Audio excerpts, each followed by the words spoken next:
everyone. I'm Nicki, or Therapist Nicki. So what are support systems? Why do we need them? Why are they important? You know, as an introvert, sometimes I'm like, why can't we just isolate and be alone for a while? But that's really not healthy, and we're going to go into the reasons why. So the picture on this slide is actually all of our work support system that we have. These are the people that work with Harmony and our little caricatures that go with that. So who am I and why can I talk to you about this? I am a licensed mental health counselor in the state of Florida and Georgia. I'm a certified sex therapist. I'm also a certified geek therapist. That means I use geek artifacts. If you can tell behind me, I have anime and all kinds of comics that I weave into my work. I speak in movie quotes and song lyrics half the time. I'm also, as Leah pointed out, I am a therapist working with Pineapple Support, both as an individual therapist and working with groups, support groups, and different types of psychoeducational groups as well. So what are support systems? So the real big, fancy formal definition is social resources that people perceive to be able or that are provided within the context of informal or formal relationships. Super fancy way of saying it's a network of people that you connect with. It's friends, family, peers, professionals that you can turn to for an emotional or practical support. It can be at school, fellow students. You can have supportive faculty there to provide assistance, as well as our coworkers. So if you're in the sex industry, other sex workers or producers, Pineapple Support, things like that as well. Other ones can be, people who help you out with various tasks on a daily basis, like if you're ill, or financial assistance if needed. Giving advice to a friend is showing, I don't know why I would not say financial. It also shows emotional support when facing difficult situations. Also providing care, empathy, and concern for loved ones. So if you're just being a listener, that's being a support system. That's being part of somebody's emotional support.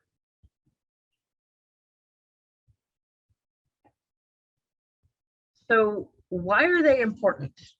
So if we're looking at a mental health standpoint, what I have on here is the Venn diagram. So if you ever go to see a therapist or you're going to a retreat or agency, they're going to do something called a biopsychosocial. And what that is, they're going to take different avenues of your life. So biology, things like physical health, genetics, how do drugs affect you? So what's going on in the physical body?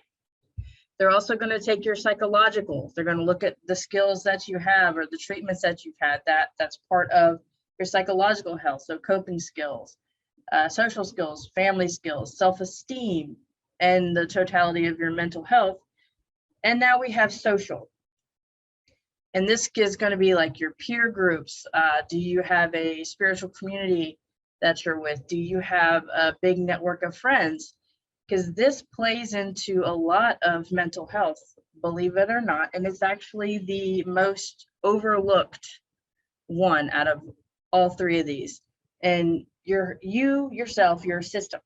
I work with systems. So within yourself, you have all these systems that are working together to try to keep you healthy, to try to keep, a homeostasis going. And we're also social creatures at heart. We have a herd mentality. We want to belong to a group, and I'll get into that more later on in the presentation. And even if social support is going to help with things like pain, loneliness, isolation.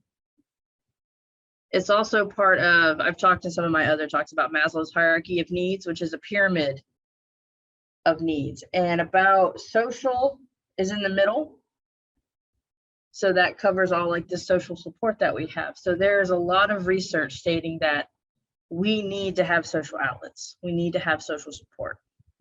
It's demonstrated links between social relationships and many different aspects of health and wellness. Poor social support has been linked to things like alcohol use or substance use.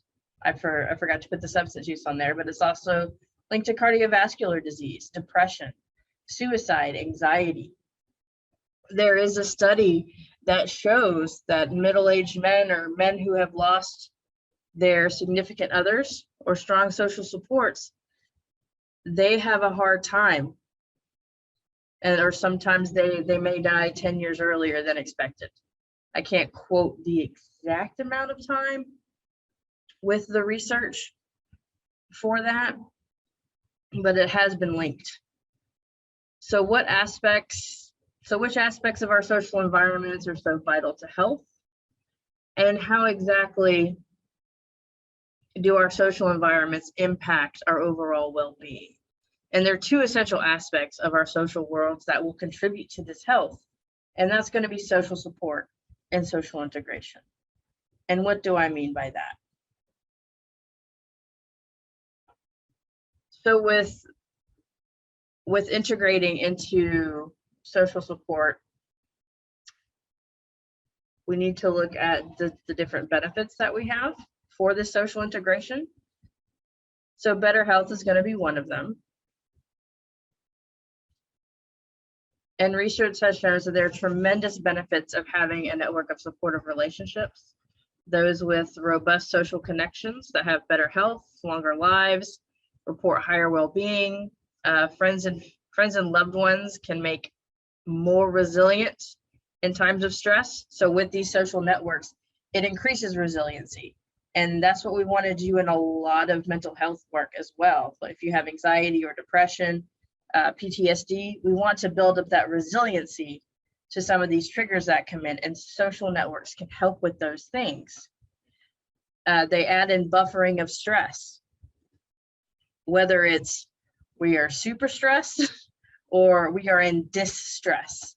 Sometimes our social networks can point that out to us before we even know that. They can sense differences in your mood or your behavior, sometimes way before it's clicked in the person's brain that, oh yeah, I'm suffering from some pretty hard things right now.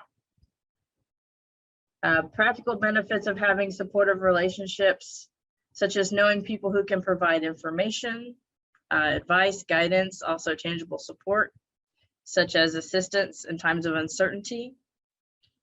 One of the features of social support can be comforting and enhancing your feelings of security. Remember me mentioning that Maslow's hierarchy of need? Right at the second tier up. I wish I had put a copy of it in my slides now that I'm talking more about it. The next tier up from having physical safety or having survival needs met is safety. So social support can provide some of that security and safety there. Supportive relationships can bolster you emotionally. So when you're having a bad day, or if a bad week or bad month, or even during COVID, it was really important to try to connect with people any way we could for these supportive relationships. They're there to listen to you. I started up a support group just for therapists at that point to listen to their fears and their concerns, because none of us had gone through that before. But also these support systems can listen to your hopes and your dreams and make you feel seen and understood and heard. That's one of the biggest complaints that I hear in support groups, or if I'm, counseling with a relationship system, is they feel unheard. So if we have a healthy support system, we're gonna feel heard. We're gonna feel like we belong. They can help you think through alternatives and solve problems. They can distract from your worries, from what you really need. In doing all this, they provide encouragement. They lower stress and feelings of loneliness. So some of the different health benefits that, besides the ones I just mentioned, you'll find different healthy choices and behaviors depending upon the group you're around, right? Because one of the strongest draws for human behavior is to belong to a group. Remember how I said earlier that it was, we're herd mentality. We want to belong to a group. So with that, if we're around a social group that can influence behaviors such as, possibly healthier eating habits, exercise, if we're cutting down smoking or drinking or illegal substances, it can make a big difference. One of the things that they have in groups such as like AA or NA, because those are considered peer-led support groups, is you need to change people, places, and things to change habits, which is true. You need to change certain things if we're trying to find a healthier place to be, if we want to have healthier choices for ourselves.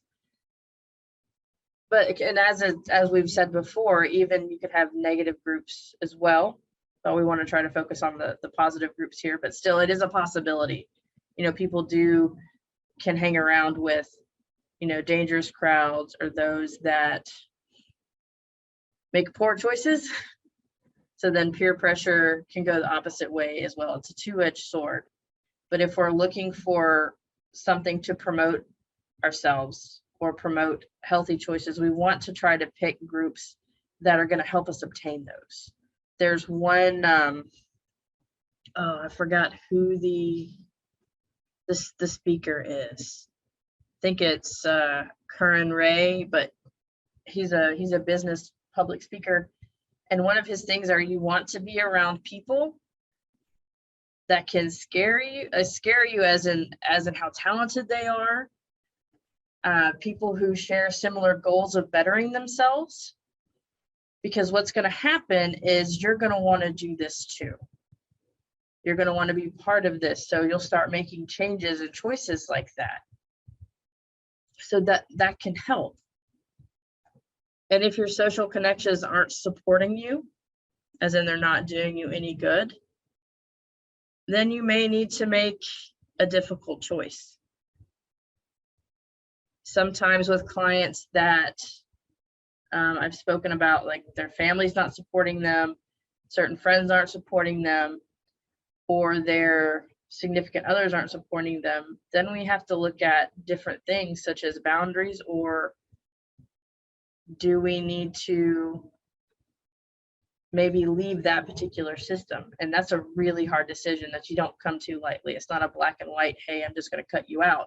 That's a long process of talking about it and weeding things out and seeing what's going to happen. But ultimately, what's going to set you up for success versus failure?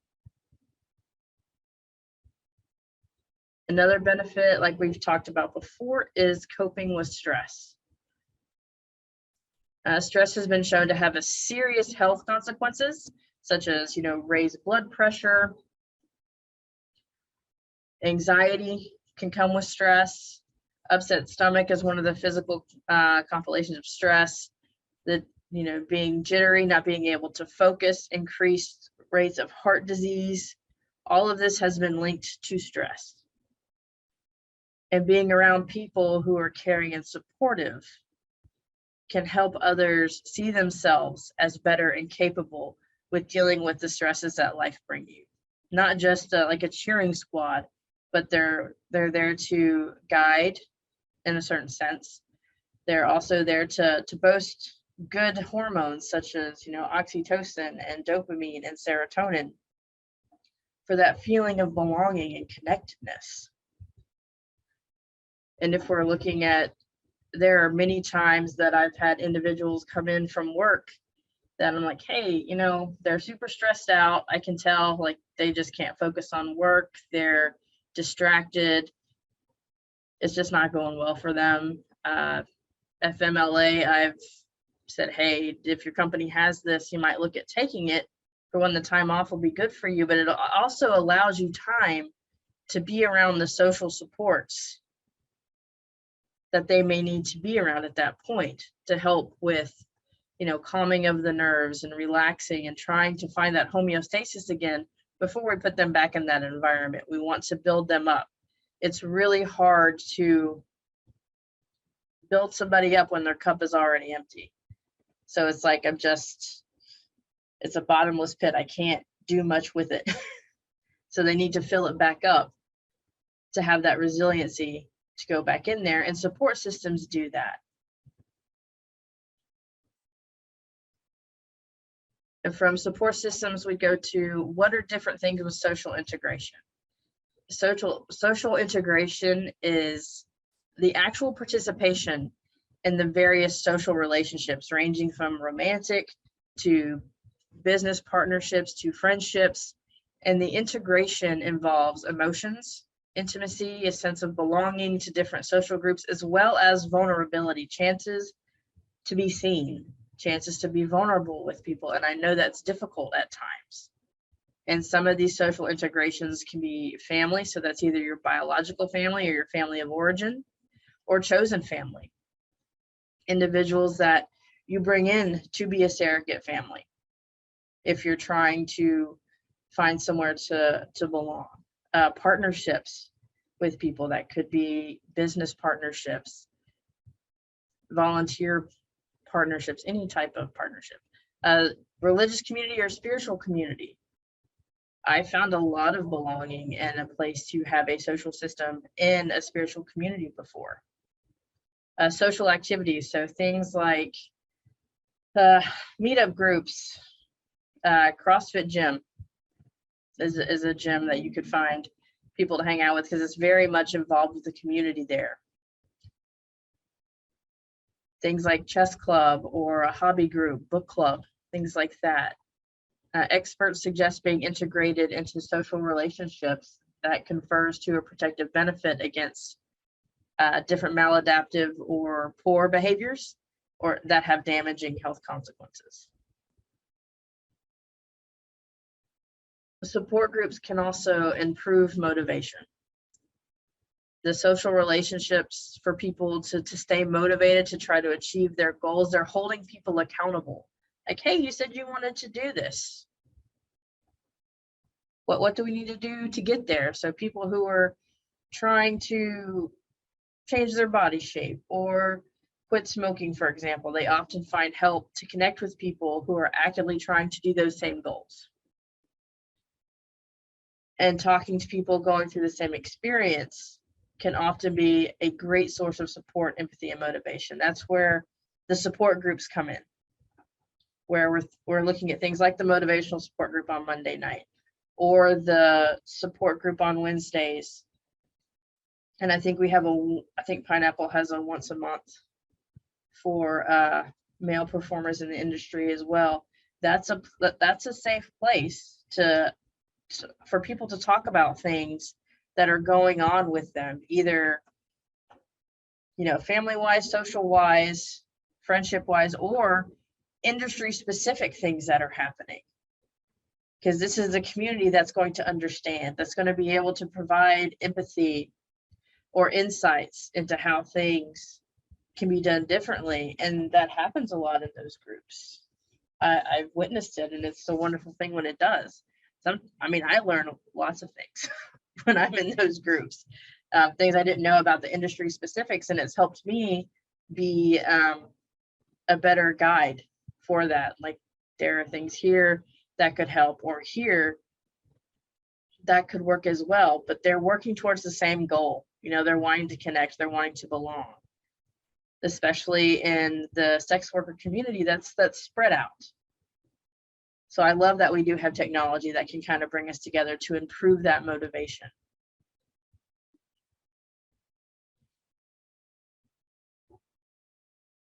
And with this, there are different types of social supports as well. We have emotional, instrumental, informational, and professional. So emotional, I love the little giraffe picture, is sometimes people in your life provide this emotional support. They back you up when you need it. They're there with a shoulder to cry on when things happen or they don't go your way.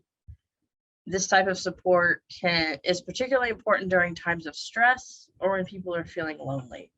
If you're having a really rough time, you want to talk to someone who's going to understand, or that is going to at least have empathy for you. They may not agree with whatever action you took. However, they're going to support you and validate what's going on for you.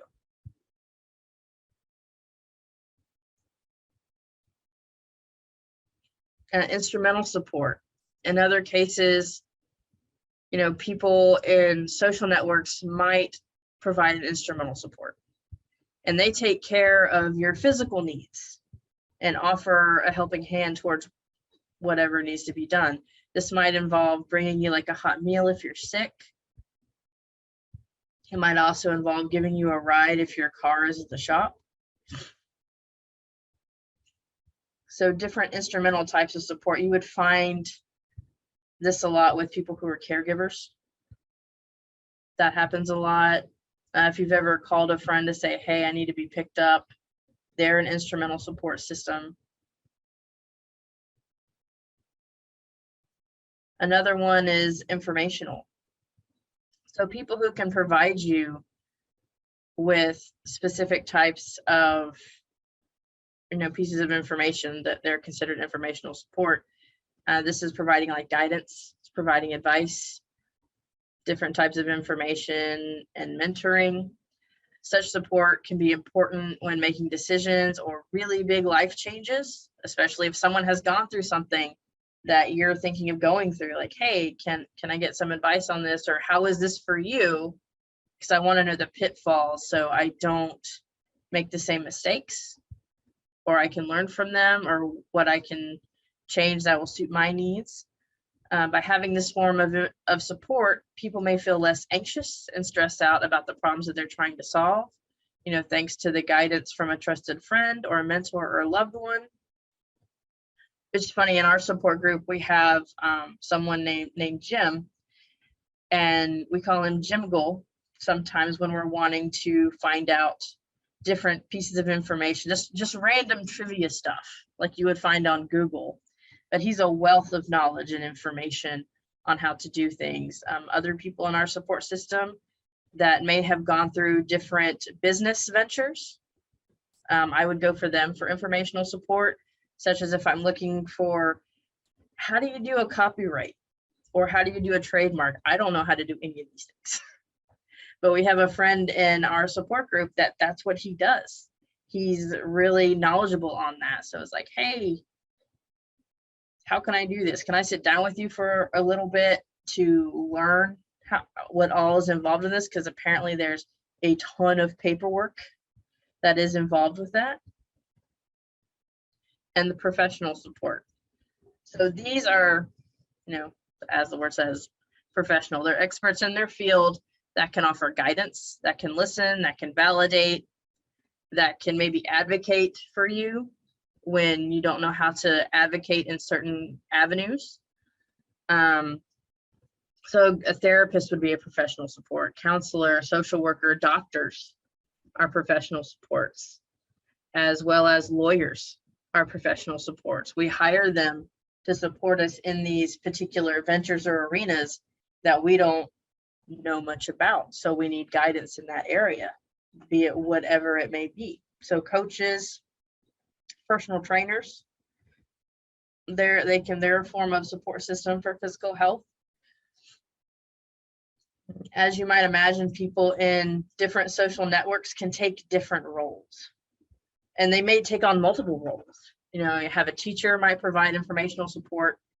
That could also be professional, while a parent might provide, a number of these particular roles.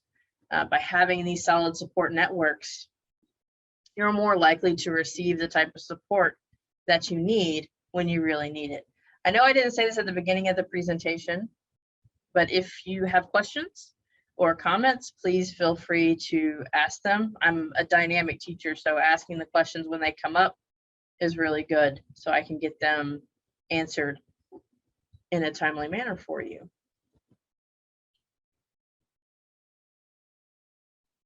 So sustaining support systems. I can talk today, I promise. Sustaining your current support system. And there's a lot that goes into this because it's relationships, right? So majority of social supports are made up of the varying degrees of relationships, and they all require maintenance. Some require a lot, some require very little.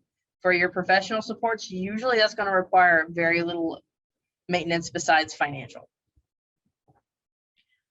So successful relationships are a give and take. So it's not all one-sided. A good rule of thumb is to treat your friends as you would want to be treated, the whole golden rule. So be the friend that you would want to have. And it does suck when that's not reciprocated, but we're learning how to do this. Like, many factors contribute to healthy and happy relationships, as we see here. So one is showing your appreciation. So tell your friends, your family, people in your support system how important they are to you, and thank them for anything that they give you. It could just be information. It could just be, hey, we had a conversation today. Thank you for giving me that time. I had a friend visit me actually just before I gave this presentation, and we were talking back and forth, and we did thank each other for being able to be in each other's space and being able to have that gift of ourselves to each other, because you are a gift that you give to a relationship. It also shows fondness and admiration in the relationship. And that's, I teach a lot of Gottman, the Gottman Sound Relationship House, and sustaining relationships, how to make them work. And fondness and admiration is one of them. And that's part of showing appreciation, things that you cherish individuals for. Now, I'm not saying that you go up to your professional trainer or your personal trainer and be like, you know, I just really love the fact that you're going to let me in your space to lift weights and do X, Y, and Z. Or I cherish the time we have together. If you're not on that level of, familiarity with your personal trainer, that may seem kind of awkward, but it's okay to thank them for their time and their knowledge. That is showing fondness and admiration for them. A big one is stay in touch. Stay in touch through phone calls, text, emails, reciprocate invitations when they're given. That doesn't mean you have to go.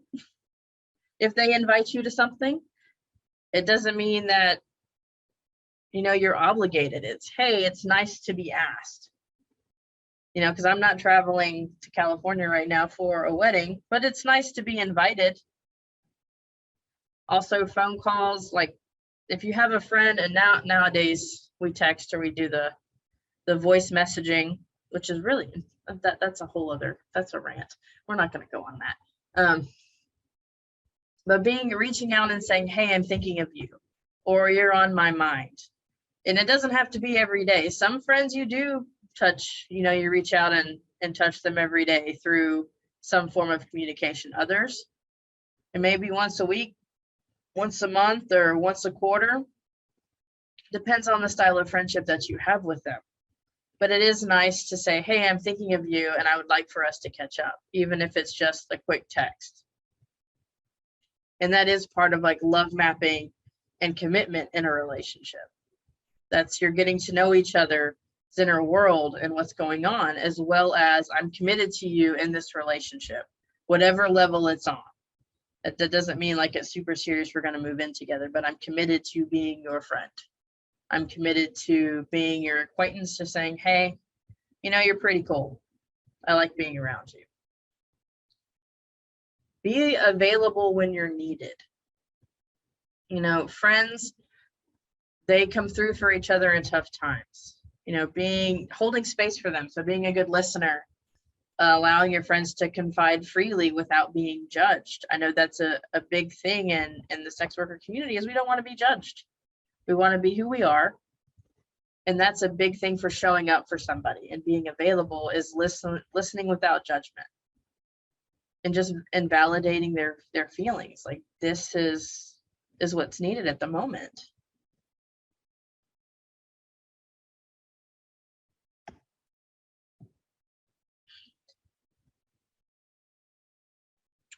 I lost my place. I'm sorry. Just being available and showing up for people is a big deal. Even if it's just like, hey, I can only offer so much at the moment. My emotional spoons are limited. And this increases reliability. I don't know how much of Brene Brown anybody watches in here, because she's a mental health guru, but more she does studying on that level. And she has an acronym called BRAVING. that I like to bring up for trust, because that's really what you're doing with sustaining systems, is you're building trust. So the B is for boundaries, and we'll get into that, like reaching limits. And R is reliability. So are you a reliable person? Do you show up for me? That's one thing to ask. Like, is this person part of a reliable system, of a support system? Is, are they showing up? And am I showing up for them? Because remember, it's a give and take. Being able to accept help. I know that is huge for some people, for being ultra independent. Being ultra independent is a trigger, or not a trigger, it's a defense mechanism for past trauma. Just throwing that out there, it's a red flag for that. And I spot it because I had it. Accepting help, that allows people to feel needed and wanted. Same thing like if you want to help somebody. You know, some people do find it hard to accept support and prefer being alone, and some may fear becoming dependent or want to maintain their self-images as being the strong and together one. You can't be strong all the time. As much as we would like to be or love to be, we're all gonna have moments as a weakness because we're human. Friends and family often just want to feel like they've done something for you. Let them, because that's going to increase. It's a cycle. It expounds on itself. It increases their, I don't want to say their love or bond, but it does. It's like, oh, I did this for this person, and hopefully, you know, they're going to be there for me in that capacity. Accepting help can help you. It also keeps the relationship balanced and lets your friends and loved ones know that they have something to offer you and that you value. Support successes. So when you genuinely care about someone, you're usually excited when they succeed. Like, you want to be their cheerleader too, just like they're yours. Like, yeah, you got that goal. That's amazing. So you wanted to play Fluffy Bunny and put 10 marshmallows in your mouth? That's awesome. Woohoo! Great. And if you find yourself feeling a little jealous, because sometimes it happens, you acknowledge it. Acknowledge it to yourself. That, hey, you know, I'm jealous of X, Y, and Z, and don't let it poison that friendship or that system. There was one time when I worked at a mental health institution, there was someone who was a clinical assistant just like I was, and she was doing like a really good job and getting accolades and noticed for it, and I was working just as hard, or at least I perceived myself working just as hard as she was, and I was looked over for a lot of things, and I found myself becoming envious and jealous. And you know, then I realized, I called it out. I even said it to a supervisor.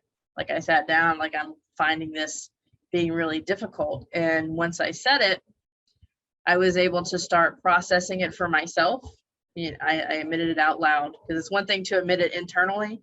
It's another thing to say it out loud to somebody else, or just out loud in general. It does something different in how the brain responds to it. Being like, huh, yep, that's the thing that I got to work through. And I started becoming happier for her and her journey of what she was doing. Keep lines of communication open.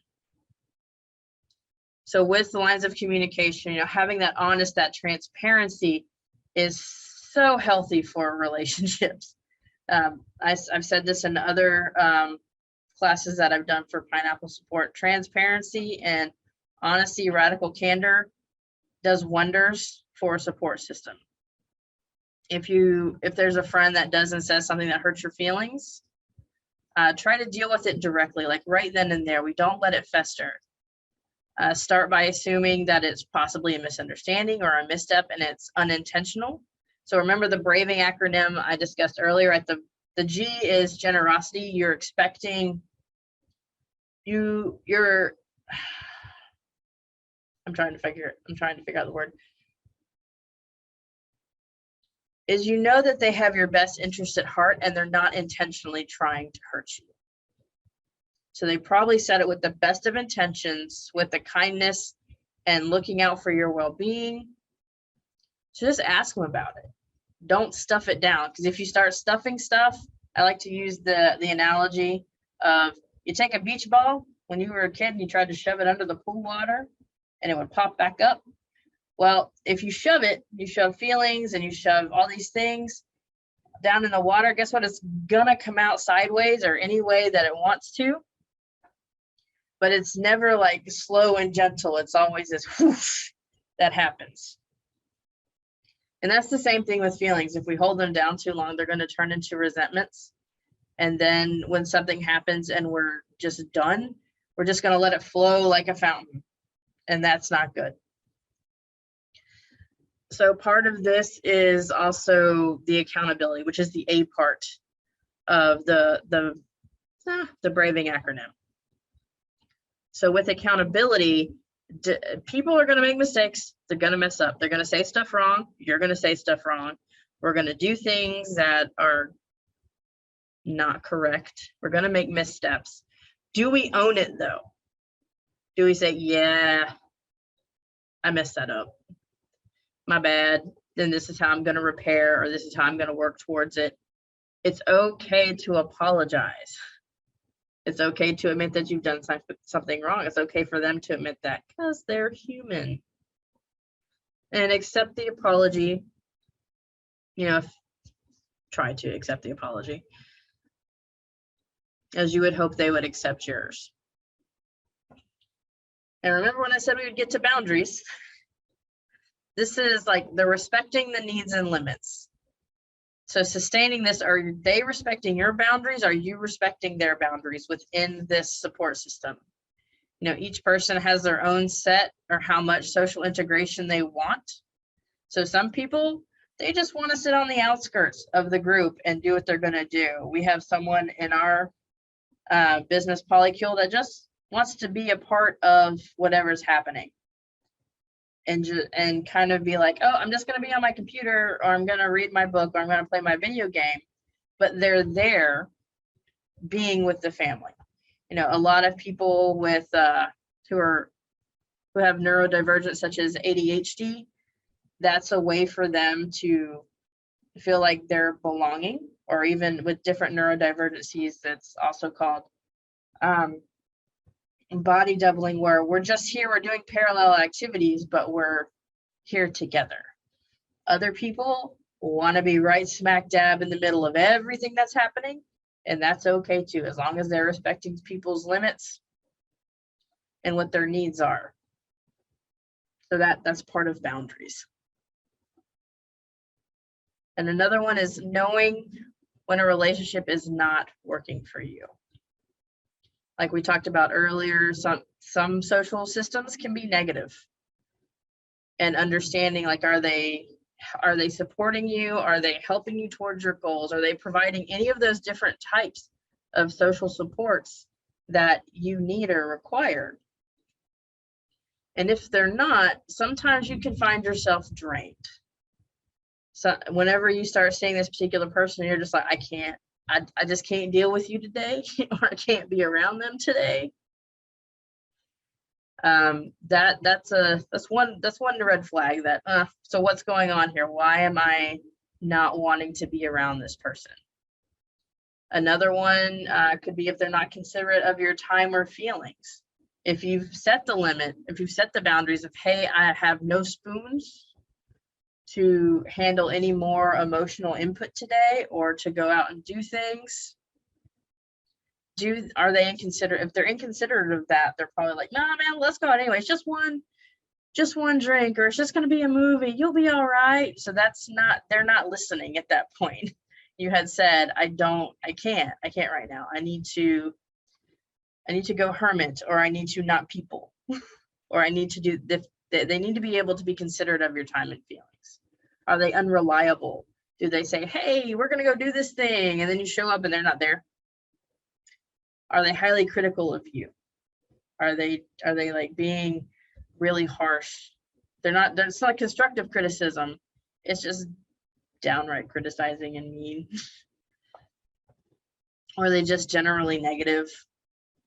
They may not be a very good friend to you, or that's a very loose definition of the word friend. Like if they're not showing that they care about you, your time, feelings, then that's not a really good person I would want to have in my support system. Similarly, if they engage in unhealthy behaviors such as alcohol or substance abuse, especially for a person who is in recovery, might not be the best people to be around. Particularly if you've had trouble, like I said before, if you had issues with that, we may need to find a different social support network. And this can be, you know, family of origin stuff, your bio family.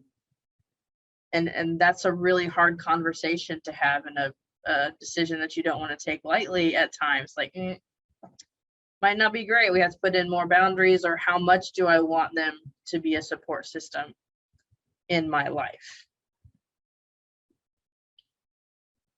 So some ideas of building support systems. Oh, technology and using 2 computers. It's so much fun. Okay, ideas for building. And this is one question that I get asked a lot when I'm in sessions. Like, well, how do I make a support system if I have poor ones? Well, number one, we need to go out and find people. It's not like when we were in school, like in grade school, or in any of the other thing, like any of the other educational avenues that we would go down, where we were like kind of crammed in a classroom and in a building full of people that we could talk to every day. Or even now, some of us don't even have an office to go into where we would have coworkers that we could, you know, say, hey, what's up? Most of us work from home now. So ways of trying to build these support networks, you can volunteer. Identify a cause that's important to you. Go out and get involved. Commit your time to a community organization or a local place of spirituality. And volunteering can give you the gratification of taking action for something that you value. It can also bring you in contact with others who share those interests and ideals. I'm working with someone who is now volunteering for an aquarium where they're doing like water testing and picking up trash off the beach, and they love that.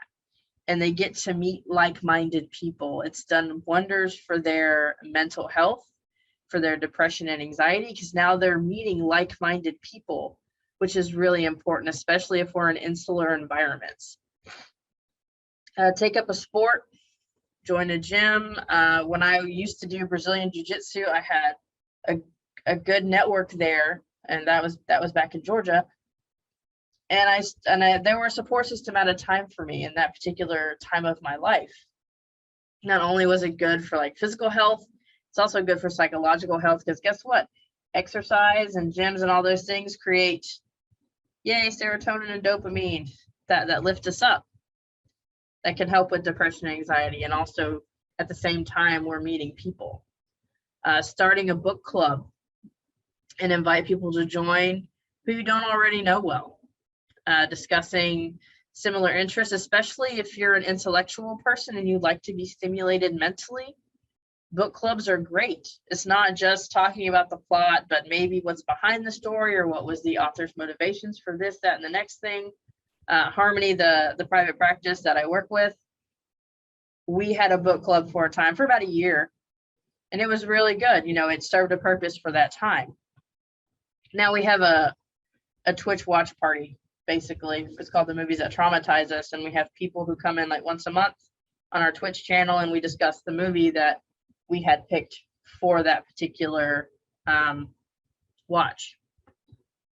Go out and meet your neighbors or coworkers, and just make an effort. Like, hey, especially if it's the holiday season, you could drop off a little something, or you can always practice caroling to meet them, because that's social distancing as well. Like, hi, I'm gonna sing you a little carol song.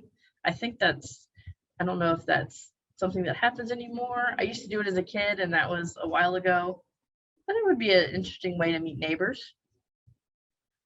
Join a professional organization. So Pineapple Support is a professional organization, or anything that's, I know the Red Umbrella is a good one for the sex worker community, to join different ones to get to know other different sex workers in the industry.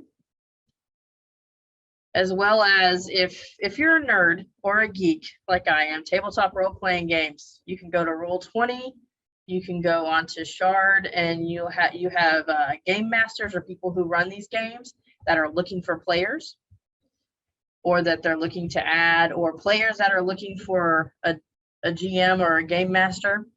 So you get to meet all different types of people and do problem-solving activities together. Just a social environment. It's great. You can do it online. You don't have to do it in person. In person is good as well. Video games like MMOs, like Final Fantasy 14. I know they're doing a really good job of eliminating the toxic environments that have been found in like World of Warcraft or other MMOs. And use different online resources like Meetup. Those can provide that as well. Or you can start your own. I love this quote, and I feel like it's the same time that the last presenter did a quote. A friend is a present that you give yourself. And this was a fortune cookie message that, hey, you know, they're there for you. They spend time with you. A present doesn't always have to be a material thing.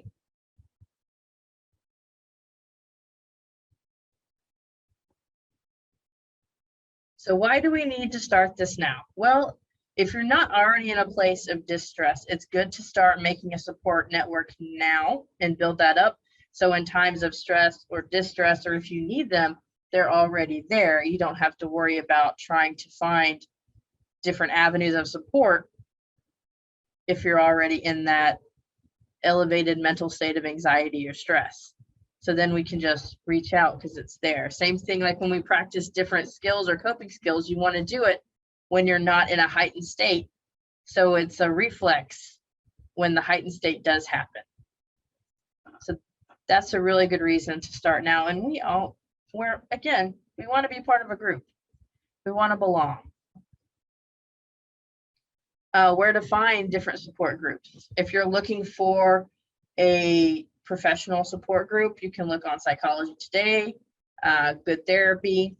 Pineapple Support, like we said before, has a lot there listed.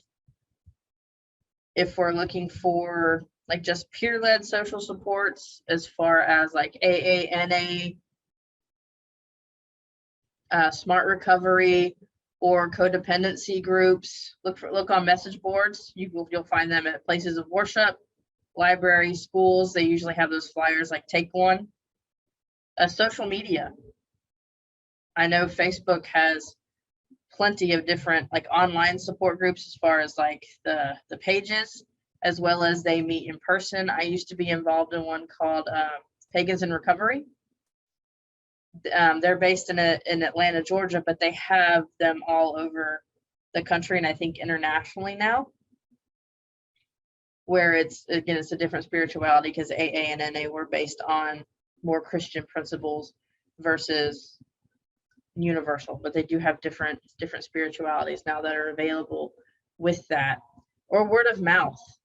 So if you have friends or you have loved ones or individuals that you find in other different support groups, hey, have you heard of anything like this? These are good places to find them. So that's what I have. I appreciate your time. Is there anybody who has any questions? All right, like always, I've enjoyed being here and being a part of Pineapple Support.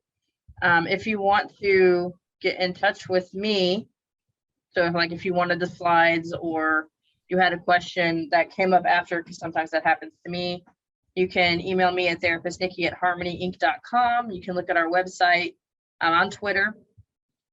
Twitch is the Harmony Geek Therapy. If you're interested in watching the movies that traumatized us, because it's hilarious. I'm biased. We just did Gremlins last night, so. And I record them on YouTube as well. Thank you so much, Nicki. And if anyone would like this information, please feel free to email us direct or send us a message on Twitter or Instagram. We're a lot more responsive on Twitter than Instagram, because that is answered by myself. But this was wonderful. Thank you very much. You're always fantastic. And I think the main message here was that we can't always be strong all of the time. Exactly. Yeah, we're pack animals. We need support of other people, and it was really well put forward. Thank you so much.